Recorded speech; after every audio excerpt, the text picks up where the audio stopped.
ഒരു മൺചട്ടിയിലോട്ട് ആവശ്യത്തിന് വെളിച്ചെണ്ണ ഒഴിച്ച് ഒന്ന് ചുറ്റിച്ചു കൊടുക്കാം. ഇനി ഇതിലോട്ട് ചുവന്നുള്ളി ചേർത്ത് കൊടുക്കാം. ഇതൊന്ന് നന്നായിട്ട് വാടി വരുമ്പോൾ നമുക്ക് ഇതെടുത്തിട്ട് ഒരു മിക്സിയുടെ ജാറിലേക്ക് ഇട്ട് കൊടുക്കാം. എന്നിട്ട് നന്നായിട്ടൊന്ന് അടിച്ചെടുത്ത് വരണം.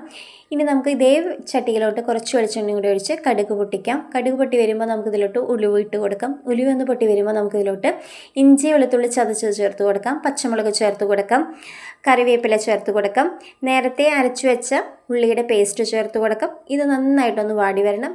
ഇനി ഇതിലോട്ട് മഞ്ഞൾപ്പൊടി, മല്ലിപ്പൊടി, മുളക് പൊടി ഇട്ടിട്ട് ഒന്ന് മൂപ്പിച്ചെടുക്കണം. ഇനി ഇതിലോട്ട് നമുക്ക് തക്കാളിയുടെ പേസ്റ്റ് ചേർത്ത് കൊടുക്കണം. ഇനി ഇതിലോട്ട് കുടപ്പുളി ഇട്ട് ഉരുക്കി വെച്ച വെള്ളം ചേർത്ത് കൊടുത്ത് ഇത് നന്നായിട്ടൊന്ന് തിളച്ച് വരണം. ഇനി ഇതിലോട്ട് മീൻ കഷ്ണങ്ങൾ ഇട്ട് കൊടുക്കുക.